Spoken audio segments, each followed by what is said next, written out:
So the nominees for the La Liga Player of the Season award is out. And who deserves it more? Who is the best candidate for this award? Who has done better?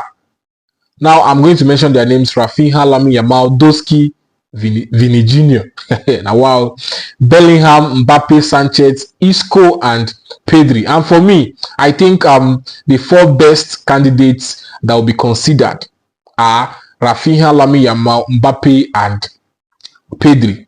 These are the four best candidates that will surely be considered. Others were just nominated for nomination's sake. Now I'm going to be ranking these four players, accordingly, the way I feel they should be ranked. In the fourth place should be Mbappe.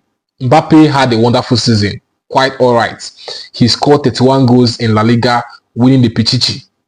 And for Real Madrid, he's the first ever player to score 31 goals in his debut season, and also the first ever La Liga player to score 31 goals in his debut season as well. So he broke, series of records, grabbed himself a prolific season, a wonderful season. But his failure to, lay his hands on that La Liga trophy is a dent on his image to win this, Player of the Season award. So that is why I put him fourth on this list. Then on the third place, I think should be Lamine Yamal. Yes, Lamine Yamal has been our biggest creator, Barcelona's biggest creator. He has been the mover and shaker of this team. Whenever Lamine Yamal is on the pitch, things are easy. He's so creative that his chances are enough to win games. He delivers, flawless chances.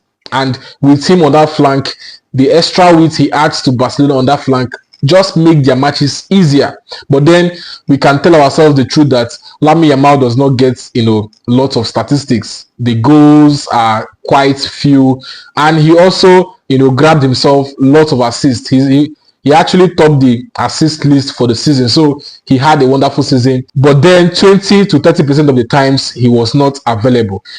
He has had like 2 weeks injury, 3 weeks injury. I can remember last year he was out injured, I think, for how many weeks. The only good thing was that he only missed the match against ATM, and Barcelona lost in that game.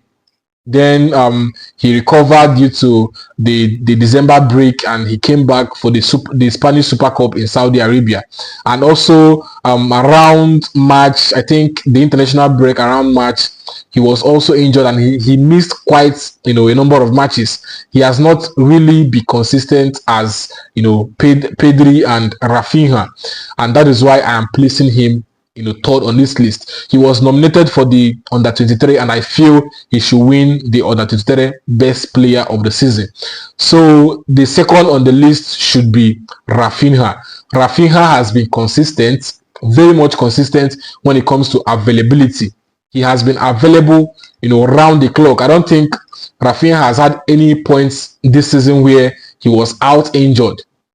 If he actually missed any match this season, it was due to the coach's decision of resting him for another game. So Rafinha has been consistent based on availability. And then he also got himself a number of goals in La Liga, about 18 goals, and also got a number of assists. So he equally contributed immensely this season, and his consistency was key. He may not have been consistent when it comes to scoring goals and assisting, but his availability was very consistent, and also his numbers also helped Barcelona to win the trophy this season. So that is why I place him second on this list. Then Pedri for me is number one when it comes to La Liga.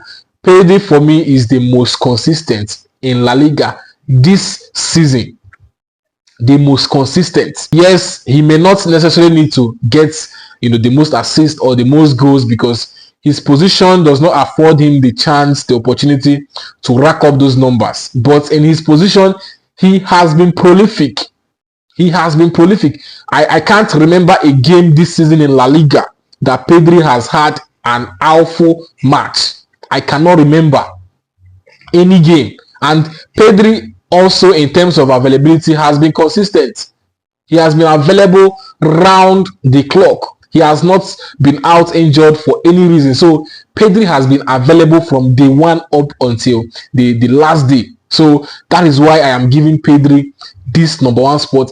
And also he has had the most recoveries. Just in his position, he has been the best. He has been the best, controlling the tempo of the game, detecting the tempo, bossing the matches. Pedri has just been that man, and he deserves this number one spot. And I think the award should go to Pedri for his consistency all round in every aspect, both being available, not being out injured, his performance on the pitch, and every other aspect. So that is why Pedri is number one for me on this list. What do you think about my choice, and what are your thoughts? Yours might be different. Put it down in the comment section. Thank you.